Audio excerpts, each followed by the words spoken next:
કાવ્ય 12 રાવણનું મિથ્યાભિમાન.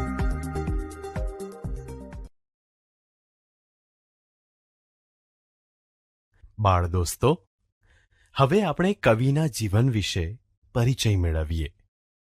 રાવણનું મિથ્યાભિમાન એક ઐતિહાસિક ઘટના ઉપર રચાયેલું કથા કાવ્ય છે, જેના કવિ છે શ્રી ગિરધરદાસ ગરબડદાસ. તેઓ સાહિત્ય જગતમાં ગિરધર ઉપનામથી ઓળખાય છે. તેમનો જન્મ ઈસવીસન 1787માં વડોદરા જિલ્લાના માસર ગામમાં થયો હતો. તેમનું મૃત્યુ ઈસવીસન 1852માં થયું હતું. ગિરધરકૃત રામાયણ અને રાજસુયજ્ઞ કવિશ્રી ગિરધરના જાણીતા પુસ્તકો છે. તેમણે પોતાની મુખ્ય રચનાઓમાં મૌલિક, કલ્પિત કે ઐતિહાસિક કથાનું વિશદ રીતે આલેખન કરીને કથા નિરૂપણનો નિરાળો ને આગવો રસ પેદા કર્યો છે. બાળ દોસ્તો, રાવણનું મિથ્યાભિમાન એક કથા કાવ્યાંશ કવિશ્રીના ગિરધરકૃત રામાયણ નામના જાણીતા પુસ્તકમાંથી લેવામાં આવ્યો છે, જેમાં એમણે સીતાના સ્વયંવર પ્રસંગનું અને એમાં આવતા રાવણના રૂઆબભર્યા મિથ્યાભિમાનનું અદ્ભુત ને સુંદર વર્ણન કર્યું છે. બાળ દોસ્તો, હવે આપણે કાવ્યનું શ્રવણ કરીએ.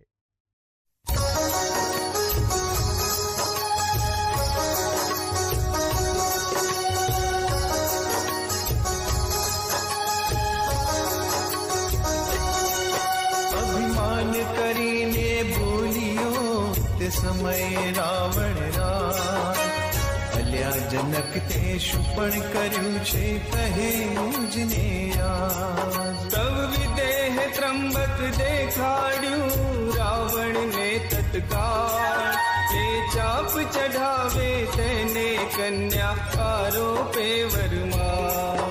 એવું સાંભળીને અટહાસે હસ્યો રાવણ રાજ, કૈલાસ સરખો હલાવ્યો પણ માત્ર ધનુષ કહેવા. મેં અમર બંદીવાન કીધા હું રાવણ બળ્યો સત્ય, બંદૂકની પેરે ઉછાળું મેરું મંદ્રાચળ પર્વત. પૃથ્વી ઊંધી કરી નાખું પલકમાં નિર્ધાર, બ્રહ્માંડ ચાક ચડાવું તો એ ધનુષના શાવા.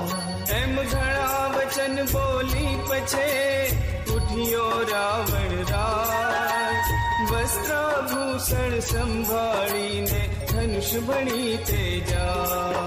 ત્યારે સીતાને ચિંતા થઈ રાવણ કરશે કામ, પછી સ્તુતિ શિવ ઉમિયા તણી કરતા સતી અભિરામ. મહારાજ શિવ સંકટ હર રાખજો મારી લાજ, હાલીને રાવણ થકી ત્રંબક તમારું આજ. એમ સીતાના મંતણી ચિંતા જાણી રામે કરી વિકટ દ્રષ્ટિ ધનુષ્ય ઉપર થયું ગૌરવ તે. રાવણે આવી બાથ મારી વિષ કરશું ત્યાં, લેશ હાલે નહીં તે ઘણો ભાર ત્રંબકમાં. તદા થયો નિસ્તેજ રાવણ સ્પર્શતા શિવચા, હલાવ્યો હાલે નહીં ત્યારે પામ્યો મન પરિતા. પછે અધર પિસે દંતરી સે રક્ત લોચન ક્રોધ, ધનુષ તે તબ ઉપાડ્યું ગણું જોર કરીને જો. પર સ્વેદ ચાલ્યો અંગથી ઊંચું કર્યું બલવા, ઘણો શ્વાસ ચડ્યો શૂરને થયું મન ઘણું અભિમાન. ઊભું કર્યું જબ ધનુષને અતિ બળ કરી મહાકાય, કર્મા હેથી લથડ્યું તદા થવ પડ્યો રાવણ રાજ. પૃથ્વી ઉપર પડ્યો દશમો થયો પૂર્ણ પ્રહાર, તેની ઉપર પડ્યું ત્રંબક ચંપાયો તેણી વાર. તે ભડાકો સબળો થયો ઘણી ઉડી રજતે ઠાર.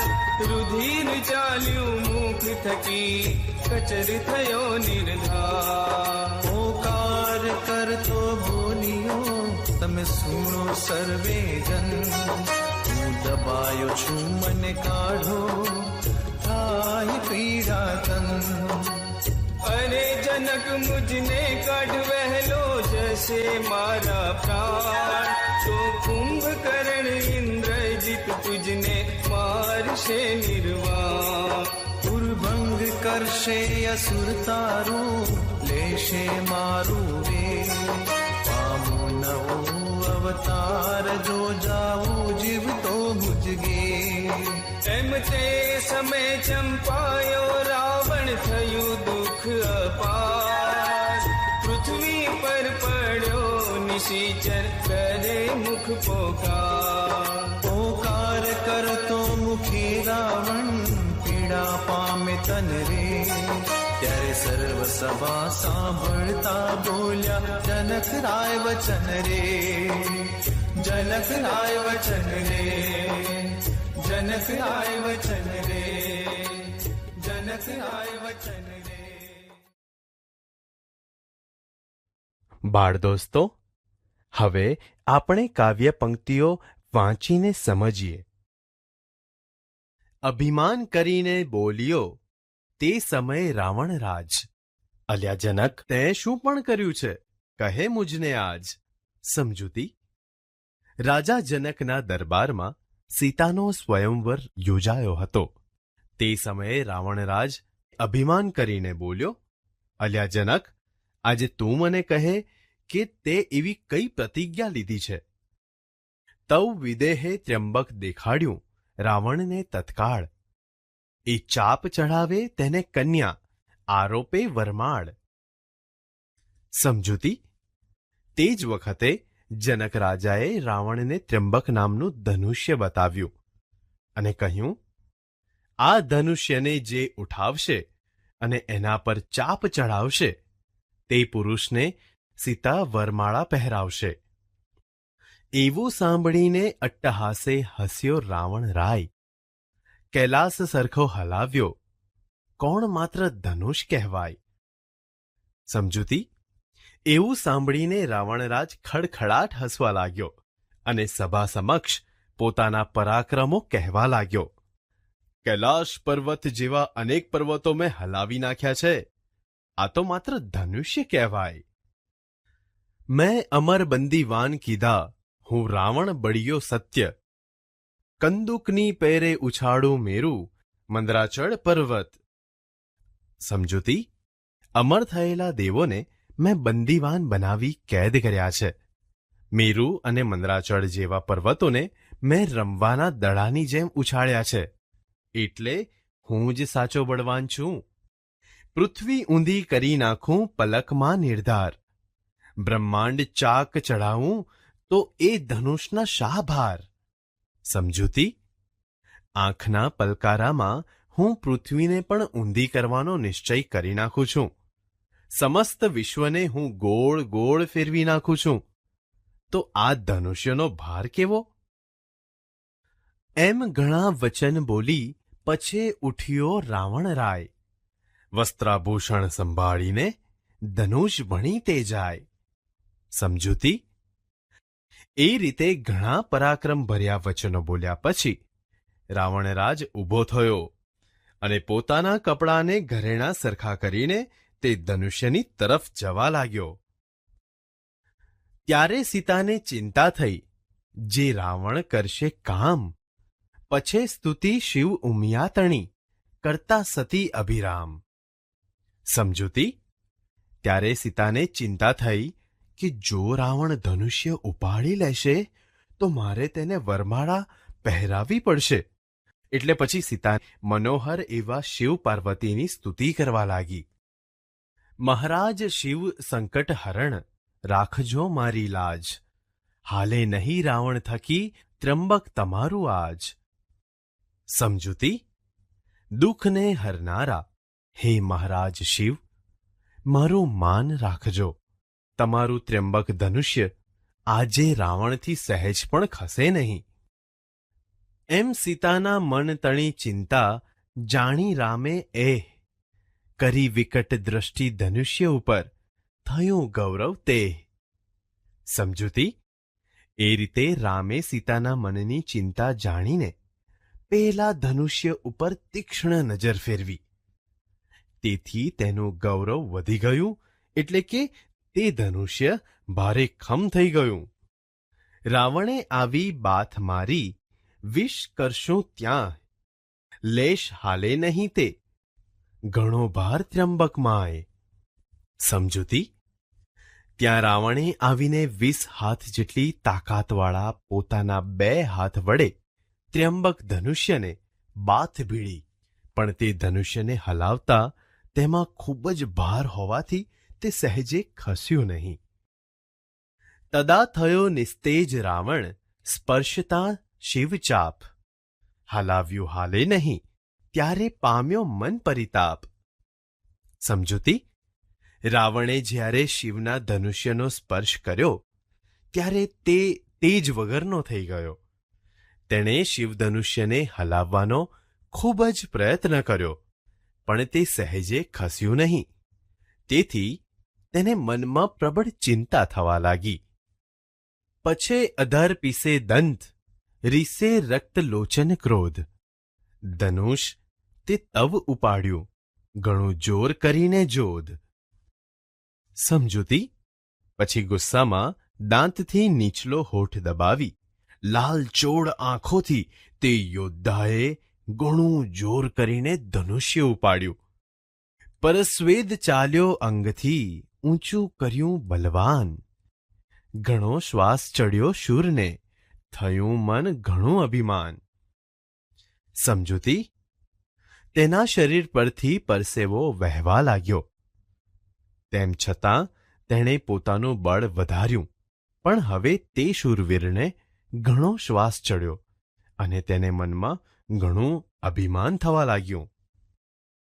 ઊભું કર્યું જવ ધનુષ્યને, અતિ બળ કરી મહાકાય, કરમાહેથી લથડ્યું તદા, તવ પડ્યો રાવણ રાય. સમજૂતી.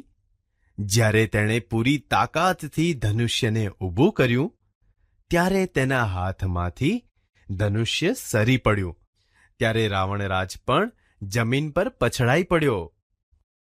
પૃથ્વી ઉપર પડ્યો દશમુખ, થયો પૂર્ણ પ્રહાર, તેની ઉપર પડ્યું ત્ર્યંબક, ચંપાયો તેણી વાર. સમજૂતી. પૂરો પ્રહાર કરવાથી દશમુખવાળો રાવણ જમીન પર પડ્યો. તેના ઉપર ભારે ખમ ત્ર્યંબક ધનુષ્ય પણ પડ્યું, એટલે તે ધનુષ્યની નીચે દબાયો. તે ભડાકો સબળો થયો ઘણી, ઉડી રજ તે ઠાર, રુધિર ચાલ્યું મુખ થકી, કચ્ચર થયો નિર્ધાર. સમજૂતી. તે બળવાન મોટા ધડાકા ભેર અવાજ સાથે જ્યાં પડ્યો હતો ત્યાં ઘણી ધૂળ ઉડી. તેના મોઢામાંથી લોહી વહેવા લાગ્યું. તે તેજ વગરનો થયેલો ખૂબ જ ઘવાયો. પોકાર કરતો બોલ્યો, તમે સુણો સર્વે જન, હું દબાયો છું, મને કાઢો, થાય પીડા તન. સમજૂતી. તે બૂમો પાડતો બોલ્યો, હે સભાજનો, તમે બધા સાંભળો, હું દબાયો છું, મને કાઢો, શરીરમાં પીડા થાય છે. અરે જનક, મુજને કાઢ વહેલો, જશે મારા પ્રાણ, તો કુંભકર્ણ ઇન્દ્રજીત તુજને મારશે નિર્વાણ. સમજૂતી. અરે જનક, મને જલ્દી કાઢ, નહીતર જો મારા પ્રાણ જશે તો કુંભકર્ણ અને ઇન્દ્રજીત તને જરૂર મારશે. પૂરભંગ કરશે અસુર તારું, લેશે મારું વેર, પામું નવો અવતાર જો, જાઉં જીવતો મુજ ઘેર. સમજૂતી.